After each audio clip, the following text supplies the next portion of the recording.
Hello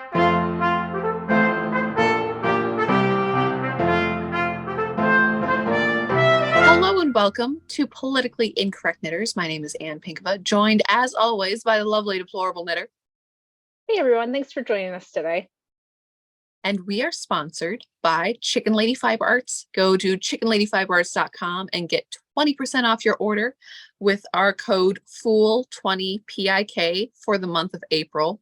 There's lots of awesome shop news that she has this month. As of April 1st, when this is coming out, her advent calendar is releasing, and that is the advent calendar based on Grease, like the musical, not, petrol, but yes, the pink ladies and the greasers, right, we got it. No, I'm really excited. It looks like it's going to be a lot of fun, lots of fun musical references. But yeah, and she also her book club of the month, her book of the month is the Giver colorway, and that's one which is rainbows with the grays. I didn't dig it out of my box. I'll show it next week, but y'all have seen it. DK is especially excited, I know. Yeah, Anne said, well, you must have it, but I've been doing something with it, and at the moment I cannot for the life of me place my hands on it. In other news, I always get this wrong, the FAAFO yarn is also back in stock, so that is exciting. That I only have the gloves I made out of it to show, but love this colorway. It's a lot of fun to knit with. And this is on her DK sock that this is on. Let's see, there's that. Oh, and make sure, when you order an advent, order that separately from if you're ordering anything else, because it just helps her with shipping. That otherwise she has to divide out, and it's much easier from her end of things if you make it a separate order. Also, our giveaway this month is also Chicken Lady Fiber Arts, and you will not only win this beautiful one-of-a-kind colorway, which is absolutely perfect for spring. That is especially vibrant. I mean, that is true to color from what I'm seeing on the screen to this, but yeah, and it's this beautiful kind of a matte finish on the yarn too, which is lovely. This is also her DK sock, which is 75% superwash, 25 nylon. But yes, very pretty. Also, this was very cool. This month, you get a shirt. What? So yeah, with her logos on it and websites on the back. So yes, very exciting, very exclusive. And also along with, another one of these happy little chicken guys, which last month's giveaway winner. So that's the giveaway for the month of April, but the March winner is Recreational Knitting Podcast. You'll also get one of those little chicken measuring tapes, and this is Productively Procrastinating, along with this beautiful purple yarn. So yeah, congratulations. Congratulations. Thanks for watching us and commenting. And if you want to win this month, make sure you drop a comment either here on Rumble, either on YouTube or Rumble. Yes, and to our wonderful winner, if you could go ahead and email us at politicallyincorrectknitters@gmail.com with your address, we can get that out to you. Yep, exactly. So congratulations. Thanks everyone for trying. If you didn't win, use the code FOOL20PIK to get 20% off and get your own if you are so inclined. Yep. And also another reminder to subscribe to her newsletter, because she does have a code for free shipping occasionally that pops up, and that does stack on her other code. Mm-hmm. And who does not like free shipping? I mean, really. And I believe what Lynn told me is that coming this month, she's going to have these little hand lotions in her shop. And I got to tell you, I love these, and they smell so good. And it's like a little tiny deodorant container. But they're really nice. They go on a little bit, I don't want to say greasy, but it's a lot of natural ingredients. So once you work it into your hands, it's not like other lotions where you go and wash your hands and they feel slimy. Like this actually goes into your hands, and then I love it. I have one in my purse and I have one next to my bed. So that's how I feel about them. But she should be having these, I believe she said in April, but if not soon. And they are so much fun there, and they have her little tiny chicken on them. So just wanted to tell you guys that, because I'm always skeptical about stuff like that. Like, But yeah, so yeah, extended chicken lady news today, but she has a lot of stuff going on. So, oh, and I almost forgot, as long as we're promoting, that she is coming out with some ISOM colorways too, that she mentioned. So that's really exciting. That is, and now sorry. that Anne has said it, she has spoken it into being. If that was just something Lynn was toying with, now it is. She mentioned it. She didn't even just mention it like, oh yeah, I have some ideas for things. But well, so yesterday, we're recording on Thursday. So yesterday we were on Carrie Smith's anniversary podcast. So that was a lot of fun. Lots of people. It was a really good time. But Lynn also mentioned it in the chat too. So I mean, that's like more public than anything else. Yeah.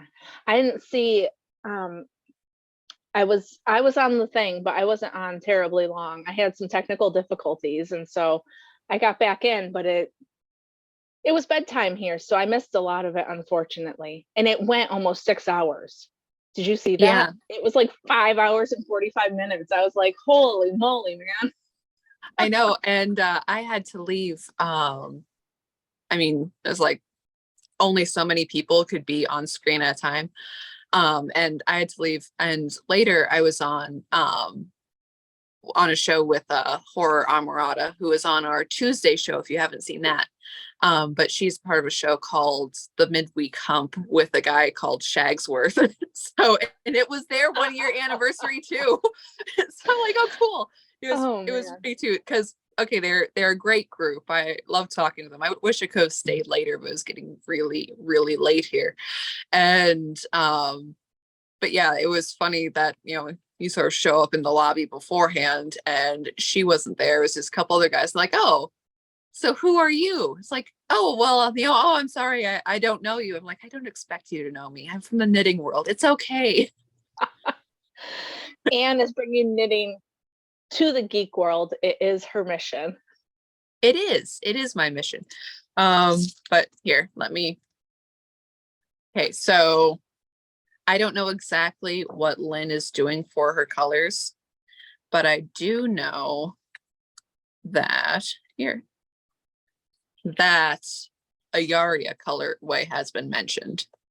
So with different, like her hair kind of fades from blonde to blue and different stuff like that. So I don't know. There's a lot of characters with individual, you know, color motifs. So I'm excited to see what she does with it. It's very exciting. I hadn't seen it until you posted pictures in a chat we're in. And I was like, you know, that chick with the, oh, I probably shouldn't say chick, right? That's incorrect. Whatever. But her with her gray and her yellow to blue, like I could see that being a pretty cool colorway, like for real. Right. So that's cool. Fun stuff. And I mean, and to go straight into knitting, I also knitting up a Ripverse logo hat, which is exciting. This is my second one. I did the first one. It's actually a gift I sent off. So yeah, it's fun stuff. Still working on my Nitty McPurley shawl. That's plugging away. And so as long as silly knitting stuff. So I finished the bottom of also Devin's Benedictus sweater. And here, I'll show that off. Haven't shown this for a while. You've been knitting like a fiend this week. Oh, okay, so this sweater only had like the last little bit to be done. So I'm like, okay, sure, I'll do the last bit, I'll bind off and everything. And then I realized, so it's size 4 needles for the ribbing. And I realized that my size 5 needles are in the shawl because it's been so long that I grabbed them for the shawl. And I'm like, okay, the shawl is finished on Easter, being a Lent calendar thing. It's like, that's only like, what, a week and some days. Yeah, a couple days. Yeah. By the time they see this, it'll be about a week. So yeah. Right. So it's like, okay, like I can wait. I can wait to put sleeves on my sweater. It's not as if I don't have anything else to knit in the meantime. But it's one of those things where it's like, but I'm inspired to do this now. Otherwise, I just let this languish. Like, no, I'm sure I have another pair of size 5 needles somewhere, but I don't know where they are.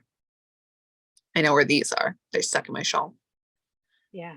I was talking to, I think I mentioned it on the Knitting Wars, that I have like 4 sets of interchangeable needles and none of them are in the case. I cannot find my giver yarn. I cannot find my needles. I am just a mess. Oh well, one of these days. So do you want to show us the Lent show? Oh, yeah, here. I can do that. Here, let me flip it upside down because I'm on a wrong side row at the moment. Yeah, the Lent shawl. Here. Look at our new colors. And I'm just about to start lace section number 3. So yeah, it's coming along. It's really large. Yeah. It's pretty though, because I think last time you showed it off, you showed that blue and you're kind of like, and I was kind of like, I wonder how that's going to be, but I see how it works, Yeah, I really like the blue, but I love this sort of gray and white and kind of lilac section right there. Like, I don't know, kind of makes me want to do something in just those colors. But I get it. no time for that now. Gotta finish the shawl. And I should have brought it over, but it's almost like 3/4 of a pint jar full of excess bits of yarn. And you have a knit along planned for this month. And I was thinking of doing something small and cute with that. Yeah. Are you done with your showing off? I am. I'm done with my stuff. Cool. So yeah, starting April 1st, which should be today that you guys are watching it, we're doing the April Showers knit along, and it's not a knit along, it's a make along, and it's going to be well, I'll put the graphic here, but it's for baby stuff. So if you want to gift, if you have a baby that you want to keep stuff for, if you want to donate, it's a make along of baby items. I'm going to have a free pattern I'm going to be putting out. It's going to be preemie to 3-month sizes. And Anna Knitter has that great baby sock pattern, which I will provide links to.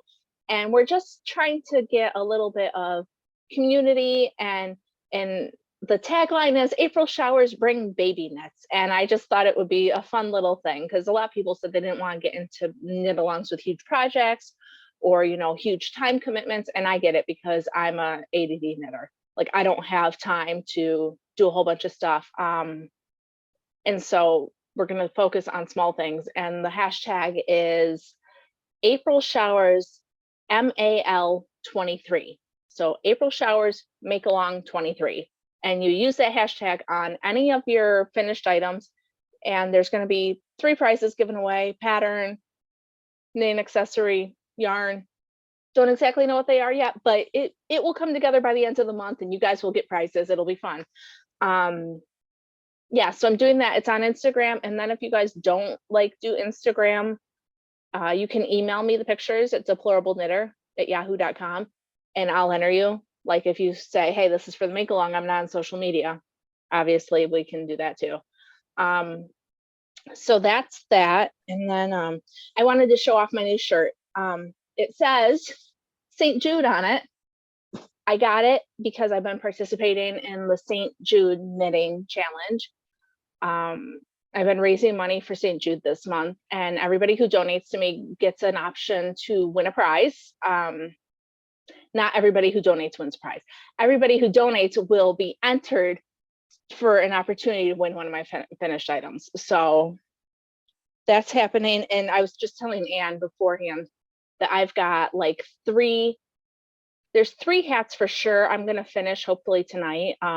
They just need crown shaping. And the problem is that they're all my own designs. So sometimes when I'm knitting my own design, when I get to the crown shaping, I just stop because then I have to like math. And some days I don't feel like doing that.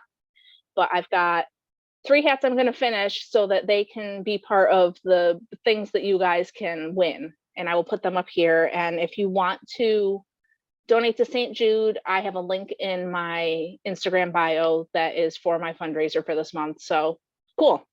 And then I have this pattern right here that I'm working on. And it doesn't look like anything yet because it's not anything yet. But hopefully soon we'll find out if it works. I'll tell you more about it once I get farther along, but it's 3 color. Okay, so like I love color work, right? Love it. I'm always doing color work. I do not like 3 color work. It's just too fiddly. My tension is wrong. I'm constantly like pulling one string too tight. But if it works out the way it's supposed to, it's going to look great. So I'll keep you guys posted. But yeah, no, I've gotten it down with the 2-handed color work where you just keep your yarns in your hands and, you know, your tension stays real nice and it's just easy. And this is like, I really need a 3rd hand so that I can hold that extra yarn. I don't know what to do, but I'm sure it comes with practice. Sure. But yeah, so I don't have, oh, one last thing. I'm wearing the sea glass shawl. This is a colorway that was dyed exclusively for my Patreon by Tina. And this pattern's coming out at the beginning of the month. So sea glass shawl, it's just a little light scarf thing. I put a knot in mine because this one end is a little bit long. I like the way it looks. So there you go. That's what I got. So I guess that means we have to talk news now, right? Like, I think that's normally what we do. Fine. This week has made me so tired. And I was telling Anne, I'm like, you know, so much stuff has been going on in the news, but I can't stop watching the Posey Parker stuff. Like, and the commentary about the Posey Parker stuff and people's ideas about because there's something about it that's just mind-boggling, isn't it? Like, yeah. That people think that and then the shooter, like that they think that these trans people are above reproach. The New Zealand press is trying to say, oh, it was like a joyful day out. And then, you know, our Congress people are saying, oh, that shooter that shot up the kids at the Christian school was not a bad person. And I'm like, I don't understand. When did Alfred Hitchcock start writing the script for the world? Because it has to be the Twilight Zone, right? Right. That I'm sorry. If you murder 6 people, you're a bad person. Like, let's just put that out there. Murder, still wrong, still illegal, you know, in case you're wondering that. And with the Posey Parker thing too, saying that it's just a joyful day out.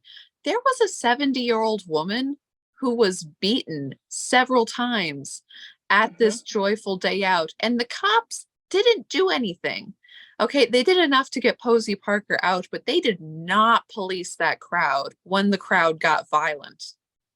No, and I mean, okay, so men beating up women, generally a bad thing. Men tend to be stronger than women on average. So that's why it's always kind of been like the agreement that, you know, you protect women and children because they're smaller than you, they're more vulnerable. And there's just something so bizarre about this mindset now where not only are they going to punch a woman, but they're going to punch an old woman. Like, what is going on in this world that people are like, that this is acceptable, or if not acceptable, it's not that bad. Like, it's Or it's that so it disturbing. can be confirmed that, you know, for rights of a certain group of people, that this kind of violence is acceptable, or that they were driven to this violence by their words. The women should have just shut up. Okay, Yeah, which is the oldest abuser line there is. The she made me do it. that is true. And yeah, they should just shut up. And I I I don't know why I'm so surprised by all of this, I guess. Like, I live in the world. I've seen it happening. But I think that when somebody put it as they are, and I've never been a big like, oh, misogynist, like, I don't care. Men are men, women are women, we're different. It's okay. But the fact that men are trying to be women and then they're still trying to be more important than actual physical women, that's misogyny. And that's insane that people are like, no, no, it's okay. You have to let them speak. Like, why do I have to let them speak? I am a woman. I want to talk. Birdie Rose, who's actually going to be on next week, as Yes. long as everything works out. I was watching her Yeah. video today, and she's like, it is degrading to be called a womb owner, a incubator, a menstruator. No, no, we are women. We don't need to be defined by any of those terms because we are what we are. Men who want to be women are trans women because they are not actually women. You don't need to use any terms to define me or Anne or Birdie because we were born this way, we will die this way. Even if we have crazy plastic surgery and take hormones, we will still be women in the end. And the fact that these people cannot understand this, and then they're going to shout down women or punch an old lady, or like, I just, as you can tell, I've really, this is really getting to me. And it also shows a certain amount of contempt. Even, I don't know, that there's a contempt in even in trying to emulate something that you're not. That there is a certain harshness, you know, that just saying it's like, okay, but biologically you can't. I'm sorry. Play whatever game you like, but as far as chromosomes go and everything else, I'm sorry, you can't actually become a woman. But that is so offensive, that is intolerable to be said. And it's something I've been kind of thinking about lately, not just with regards to trans issues, but from, I think it was a talk about global finances actually that sort of sparked off. But the truth is a wonderful, but it's also a terrible thing. We are we are imperfect human beings, so our relationship with the truth is, we all may say like, yeah, we want the truth. The truth hurts. The truth hurts a lot. The truth hurts because even as good as you may think you are and may want to be, there's still bad and evil in us, and being confronted with that hurts. Like from a biblical standpoint, they say how Christ is the cornerstone, and whoever falls against the cornerstone is broken, and whoever the cornerstone falls on is crushed to powder. Okay, that's also true of truth, that when that if you fall against truth, it hurts, but there's a certain amount of that it's like, okay, wow, this hurts, but once you align yourself with the truth, you realize the truth, then okay, fine, then you can move on and sort of be better for that. But one day the truth is going to come, and it's going to crush you to powder if you don't.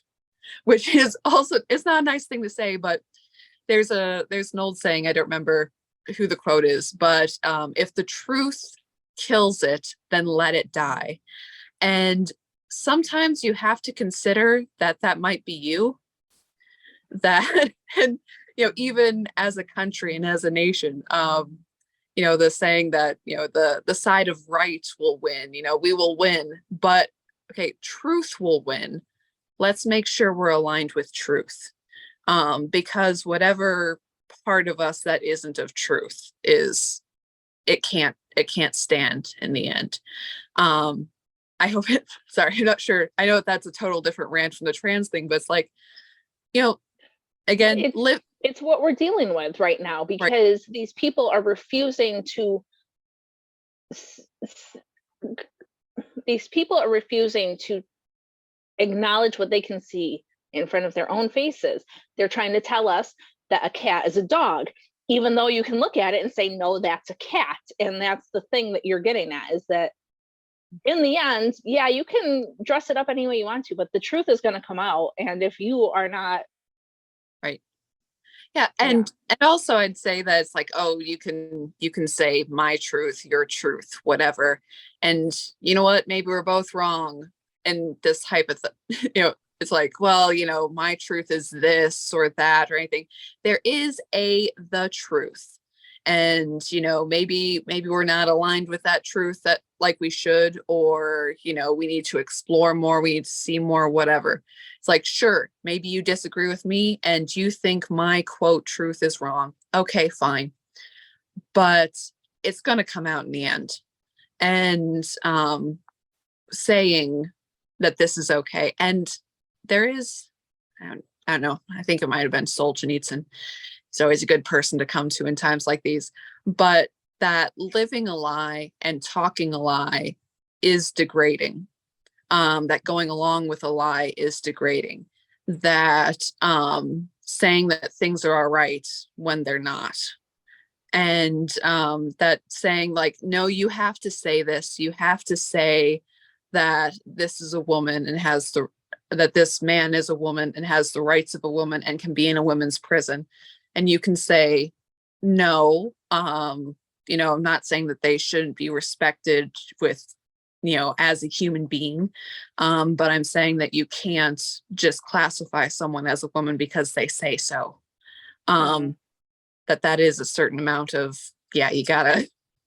Right. And I mean, don't you think the reason that they have to be so angry about it is because they know deep down that they're not really a woman, or that if I'm confident in what I'm saying, I've been called a racist and a transphobe and a homophobe and whatever, and I don't care because I know who I am inside.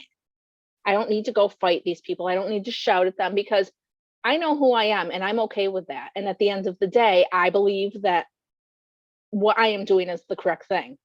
And so don't you think that part of the problem and part of the reason they're so angry and they have to fight these people is because they know kind of deep down that they're not really telling the truth, that they're not really what they're saying, and then that's why they need to be so aggressive and angry at people like Posey Parker?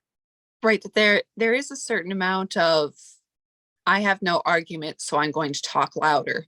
And when someone's like, yeah, but you're like, no, and you just yell louder and louder and louder. And I mean, you find that even with some people who are not used to debating at all, that suddenly they'll be talking really loudly when they declare a political opinion. And you're like, hey, we're cool here. You don't, it's like there may be time for raised voices, but it's not now. We were just talking. It's okay. But yeah, the sort of loud over insistence on an issue. Right. And I think that I hadn't really thought of it before, but I think that there's a reason that all of these people have to shout at us for, accept trans women or different things. And Posey Parker is not saying that trans women shouldn't exist. She's not saying that, we need to go get rid of them. She is saying that, hey, they don't need to go into like a woman's changing room. Because there are young girls there. There are people there who might not be comfortable with it. Oh, and speaking of New Zealand and Posey Parker, Marie Buskey has a brand new radio show in New Zealand, which is so awesome. It's called Reality Check Radio, and she's on every Wednesday. I think it's Wednesday morning for her. I guess it would be Tuesday afternoon I think is how that works I think so. for us. Check your local listings. Yeah, but that's because they cool. live in the future. But yeah, I was And listening to her first show the other day and it was very awesome.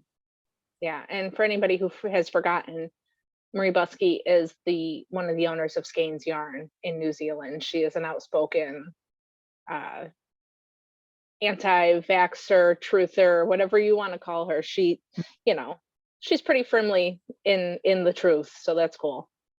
Yep. We've interviewed her before, so check out the interview. But Mhm. yeah, she said her business was totally canceled. And it's also very interesting that as her business was canceled in New Zealand, that it was several people who had been canceled in the crafting world that banded together for the medical freedom movement later once COVID hit New Zealand. So I don't know, it's cool that way that, I mean, we crafting is the spearhead of individual rights in New Zealand, which is awesome. But also that it's like, okay, that it sort of mentally prepares you for getting used to people not liking you later.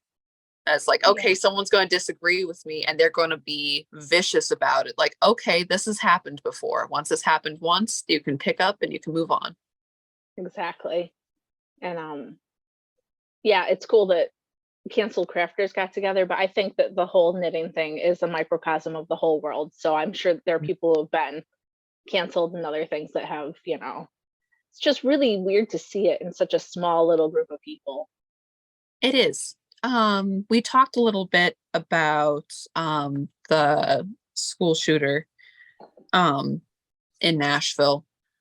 Just a little bit running the facts of that issue that because we had mentioned it on Knitting Wars, that she murdered 6 people. She shot into an empty church first, which was interesting. There is definitely they haven't quote released the manifest or anything, but it does seem to be an ideologically focused crime. Mhm. As Stephen Crowder mentioned, it does, people say hate crime a lot. This is a hate crime, that's a hate crime. Every murder is a hate crime. Let's just murder, already illegal. But as a focused act, targeted at a certain group of people, for harassment, intimidation. I mean, murder is beyond harassment, but you know what I mean, when it's specifically Right. to persecute this group. It does actually fit the criteria for terrorism, which is concerning. But Yeah. yeah, that she, sorry, Oh, sorry, Anne. go ahead.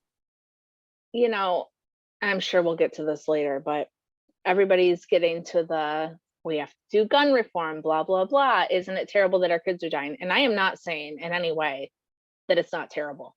I have a 9-year-old in third grade. Those kids that were killed are 9-year-olds in third grade. Like that, I just can't even, you get through all of the sleepless nights when you're afraid they're going to die from SIDS and stuff. And you finally think they're okay. And then you send them to school, which should be a super safe place. And it's not. And I just can't even. But there were 400 kids killed in Chicago last year. Why aren't we worried about that stuff? Yes, these mass situations are horrible and awful, but they use it as a gun control thing, as a gun control, as a platform to put their issues on.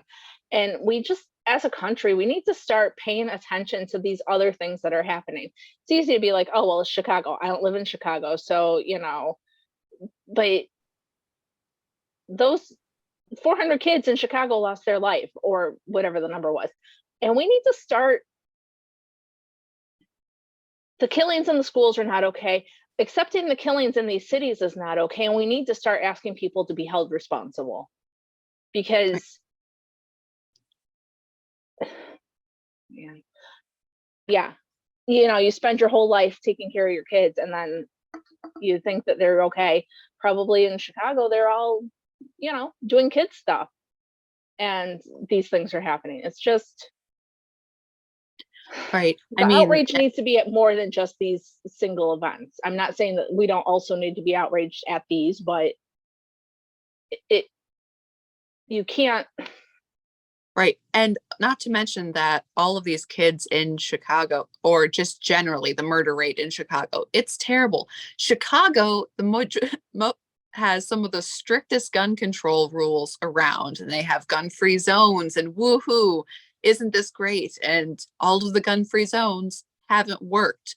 And when people say, oh, somebody needs to do something, we need to restrict guns, that Audrey Hale had an AR-15 style rifle. It's like, no, it was a pistol. It just kind of looked that way in the photo of how it was set up. It was 9mm pistol rounds. It's like, oh, but we have to do something. We have to. It's like, okay, so you want to implement gun control, which doesn't work. And Right. again, I mentioned it on Carrie's show last night, but that we have, that murder or even mass murder isn't a distinctly American problem. Okay, that you have bombings in Sweden, you have knife attacks, you have everything else.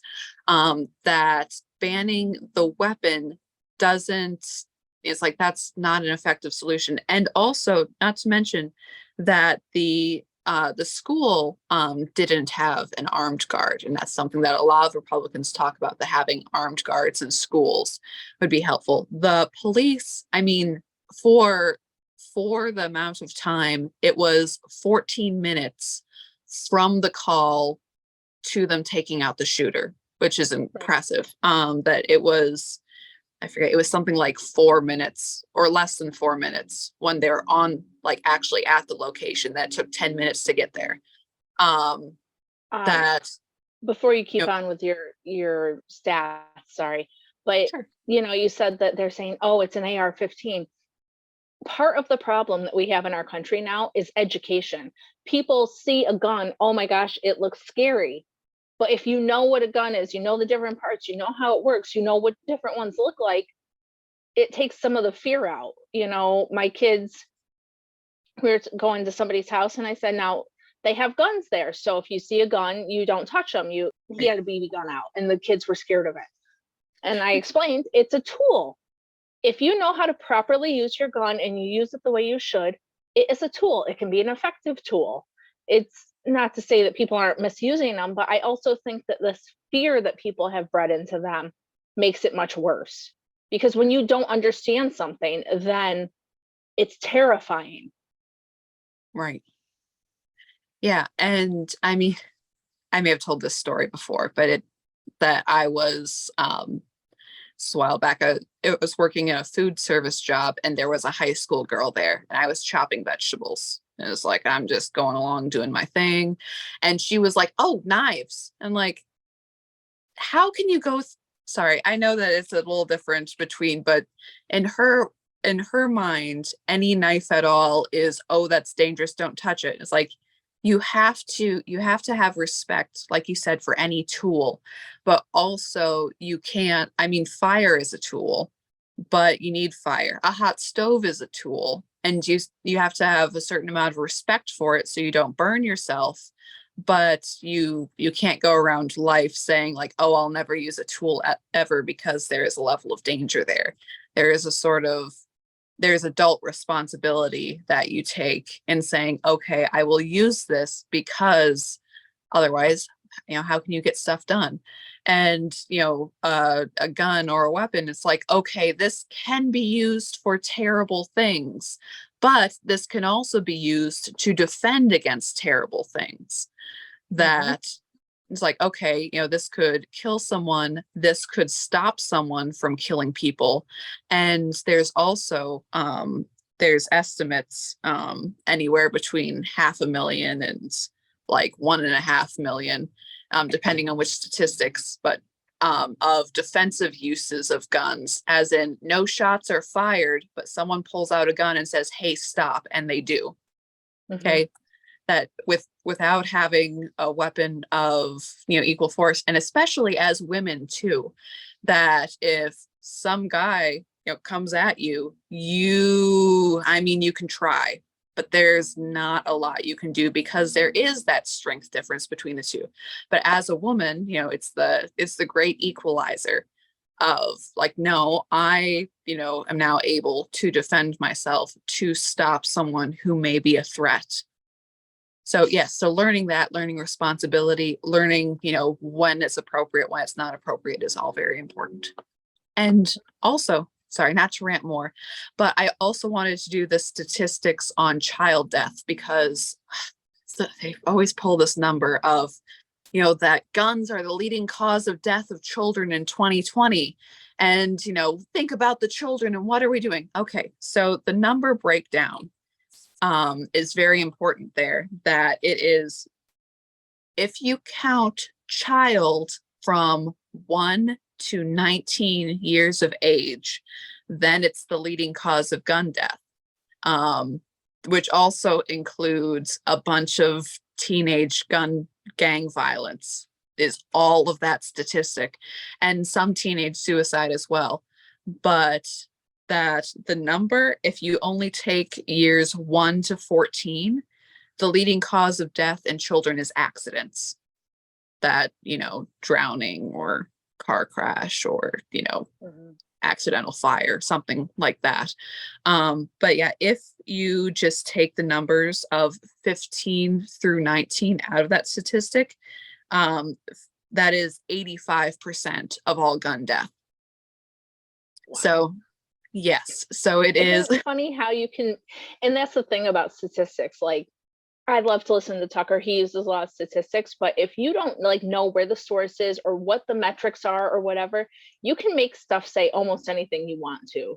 Because, you throw in an extra 4 years when some of the kids are in gangs, and then all of a sudden, yep. Yeah, it's insane. It's right. But yeah, it's a sad thing. And it's a terribly sad thing. And I think in our country, we've probably gotten a little bit jaded to it. The last time I really remember being I'm always sad when I hear this, don't misunderstand me, but the last time it really, really got to me, I was pregnant with my first child. It was Sandy Hook. Mm-hmm. And so I haven't felt, and I'm sure that the hormones from pregnancy didn't help, but this is the first time in a long time where I don't understand what she was doing. The kids are so small there. What could they have possibly done to her? Or what could her possible motivation have been? The school only went up to 6th grade, which is 12? She's a 28-year-old woman. Man, I don't know, but something is very wrong there. Yeah, and again, not that this excuses her or anything else, but it did come out that she was diagnosed with some sort of emotional disorder as well. So yeah, that unstable for whatever reason. It's a sad thing. Sad. But anyways, well, I'm thoroughly depressed. I think I say that once a show. Sorry, guys. I'll try to think of a new catchphrase. Well, here, as we move along, I have a couple of little stories to kind of update on things that we have previously mentioned.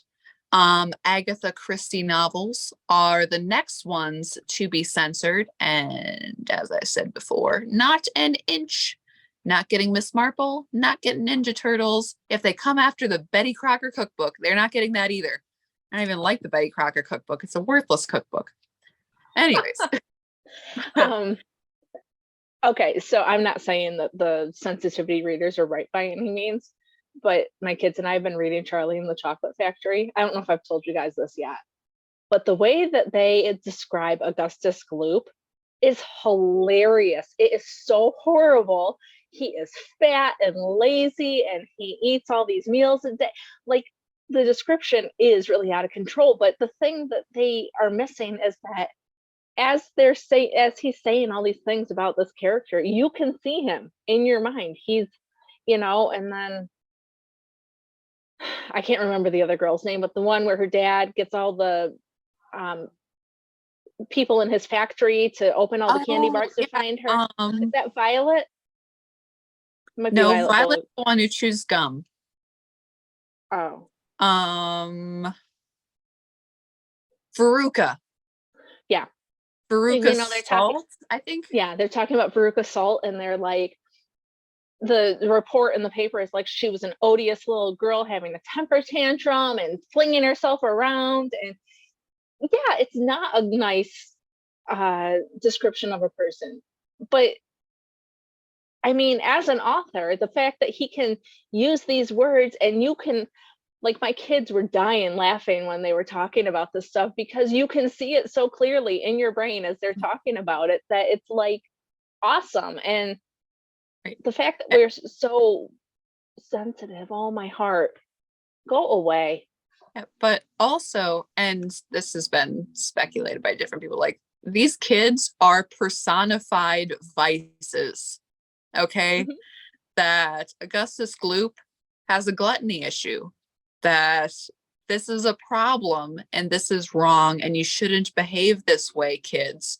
Veruca is an obnoxious little brat. And if you don't have proper descriptions of what an obnoxious little brat is like, then you might go along in your obnoxious brat behavior and continue to be an obnoxious brat. Right. And in the book, it very clearly states that Charlie Bucket is the hero. Charlie Bucket is the hero of the story. These other kids are the bad guys, for lack of a better term. And that's how he's painting them. And it's, yeah, so sorry. But I saw the Agatha Christie thing. I did not mean to go off on a rant, but like, they're going to change Poirot, and how? These were written, what, like 100 years ago by now? Yeah, 70, whatever. Right. She is, I mean, one of the best-selling authors of all time. She's prolific, she's consistent. You know, celebrate those female voices by changing them and censoring them and thinking that you know better than the person who wrote a bestseller. Right. An actual bestseller, not just whatever the New York Times slaps a label on recently. So I wonder if these people who are sensitivity readers are kind of like the trans people who know that they're never going to actually be like a best-selling author, so they spend their whole time like picking apart other people's works to make themselves feel better. Right. Well, I mean, to a certain, you can say that of Possible. the people who, no, exactly, the people who are readapting all of these terrible Disney movies, where I don't know if you saw the ad for Peter Pan and Wendy, when they start out in the ad and just like, we're the Lost Boys, but you're a girl. Well, you know, Lost Boys can be girls too. And you're like, no, like they were called Lost Boys for a reason. And also part of the thing is that they were Lost Boys because girls were, you know, too smart to be lost. That's why they were Lost Boys. You had women in this story. You had Wendy, you had Tinkerbell, you know, you had the Indian, what was she called, a princess in it? I'm not sure. Tiger Sure Lily. either. Anyways, is her name. They had mermaids. There was plenty of female representation in Peter Pan, and this whole story and why it worked. They're like, yeah, we're throwing that away. You know, the gal who is doing the new Little Mermaid saying that, you know, well, it's not just about getting a boy, it's something new and something better. And we all know it is so much worse every single time. Well, we know better than they do. Yeah, you don't. Yeah, there's something. Oh, and okay, so it's not published yet, but yeah, they're already hard at work on Shakespeare, rewriting that for sensitivity, as if there are not professors that spend their whole lives with their degrees in Shakespeare saying how Shakespeare couldn't have possibly have written his own stuff because after all, he was uneducated. Says the man with a degree in Shakespeare who hasn't written anything nearly touching what Shakespeare was able to accomplish. But I don't know. I think my new refrain is going to be that they're jealous because they can't do what these other people are doing, and that's the reason for most of it. Convince me, it's I'm wrong. no, I'm totally with you. It's a lot of envy. It's a lot of self-conceit. It's a lot of, I know better than all the people who actually built things. Yeah. But but let's see, we have other political news, that the European Commission has told the Dutch government that they have to keep with their nitrogen policies despite elections. So the Dutch That's people interesting. the Dutch people have elected people to get rid of the nitrogen policies, but the European Union, who is its own authoritarian branch, which was founded on the idea that giving the people a voice is what happened to Germany in the 30s, and therefore should be discouraged at all costs, and power should instead be given to the elites who know much better than you. And anytime that any election happens, Brexit, now this, that they're like, oh, will of the people again. How about no? So yes, and this is also considered to be kind of an out for the Dutch government. So they could be like, oh, well, we couldn't do anything. It was the European Union. Yeah, screw them. No, that's ridiculous. And I think last night on Carrie's stream, one of the guests, I couldn't possibly remember who, there were so many, but There's they were lots of talking about how, the term Nazi doesn't mean anything anymore, but also, don't you think they thought they were on the right side of history? So like when I'm thinking about it, it's hard to understand like where like the people running the EU are coming from. But do you also think that they think they're right? Like, do you think that they really believe that they're doing this for a cause, or do you think that they just want power? It's a hard question, sorry. It's hard. Well, okay, so this used to be a thing that back in the olden days when Obama was in office, and listening to Rush on the radio, every other caller was basically, is Obama such a fool, or is he really clever and destroying things on purpose? And to a certain extent, from an outsider, it is completely irrelevant. It's completely irrelevant if you think that the destructive policies that you're implementing are actually helpful policies, or if you're putting destructive policies in place because in the end you still have destructive policies.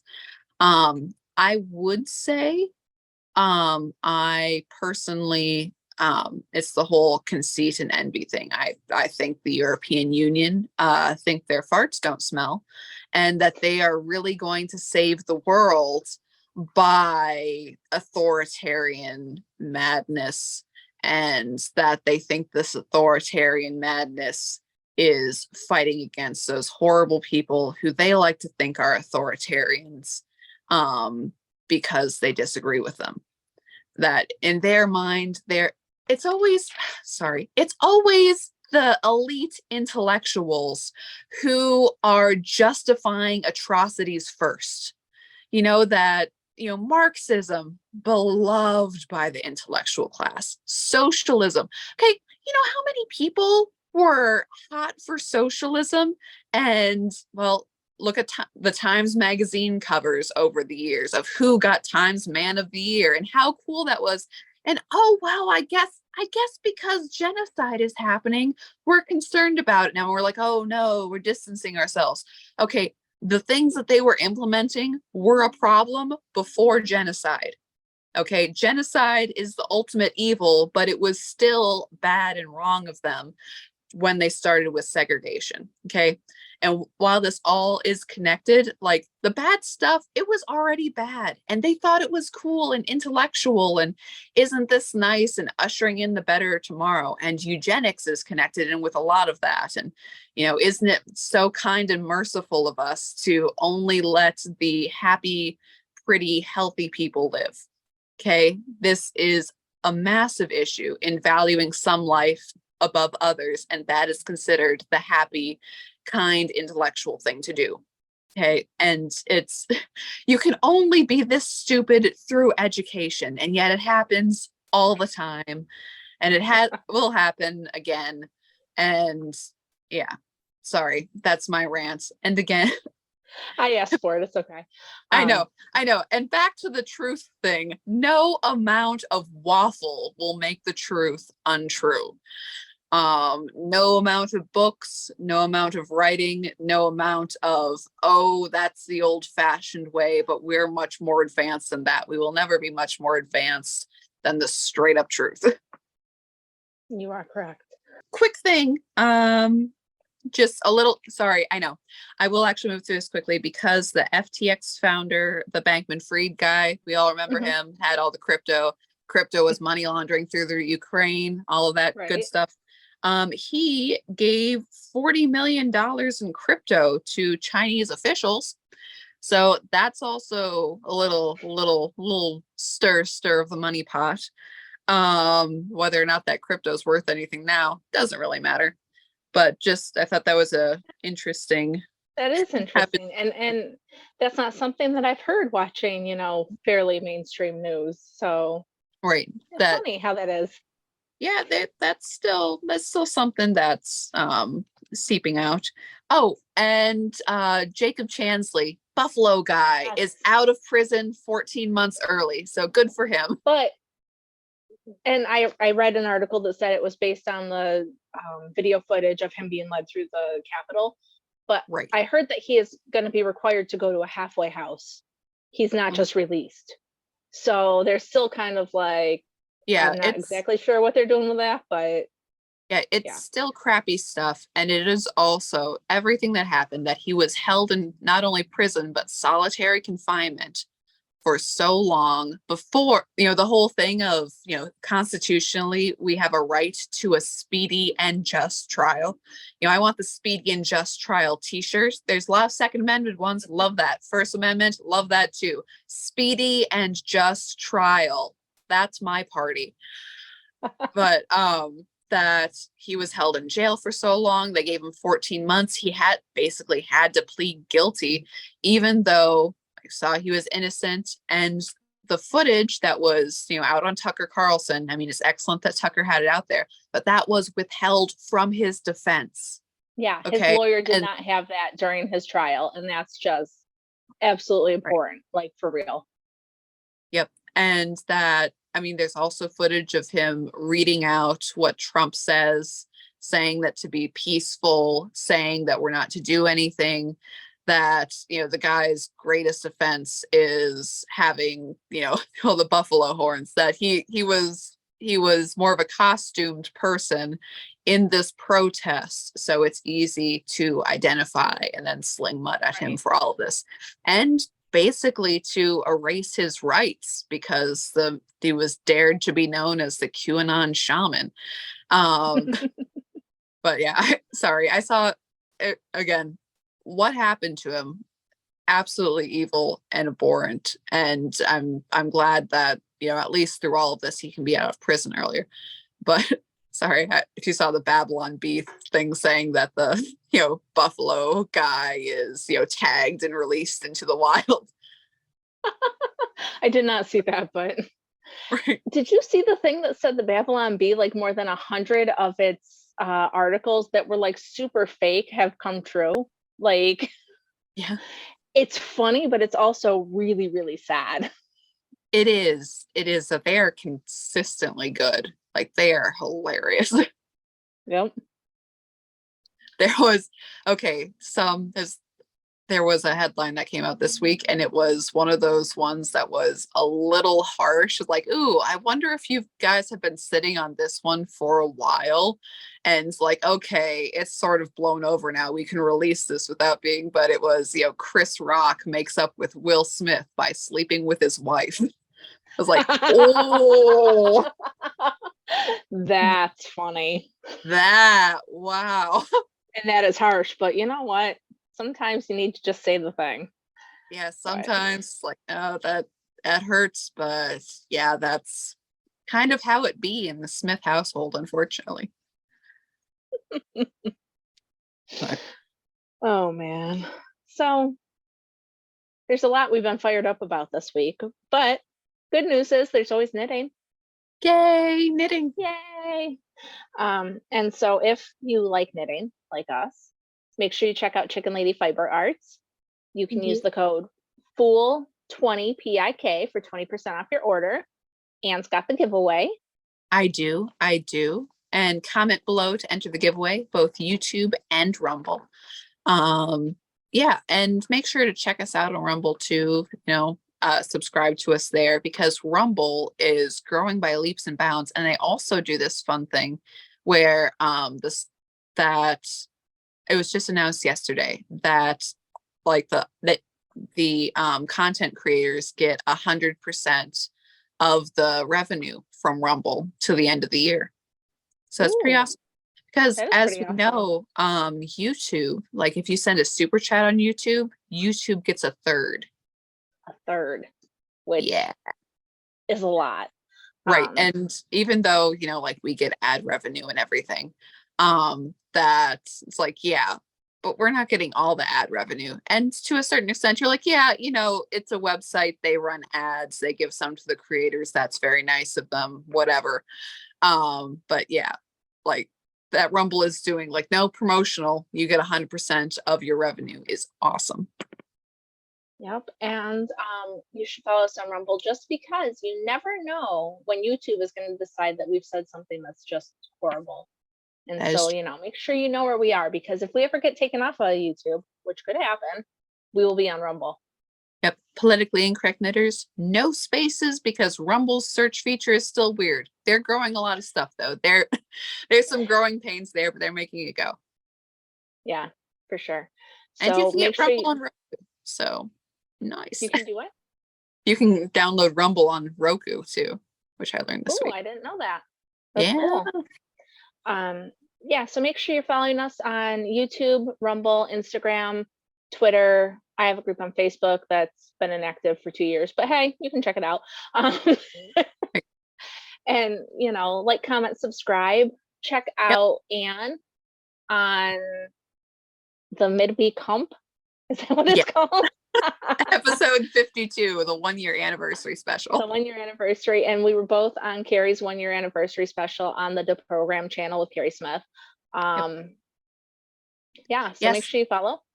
Yep. And like we said, Chicken Lady Fiber Arts, again, today is opening day of her advent calendar. And to make that a separate, you can use our code, like we just said, FOOL20 PIK, but make sure to make it a separate order from the other things for bookkeeping reasons, and because we like Lynn and we like to make her life easy, because she's going to have a lot of orders. Exactly. So, all right, guys, thanks for joining us this week. We will catch you next week. There we go. We'll see you again soon. Same time, same channel. Bye. Bye.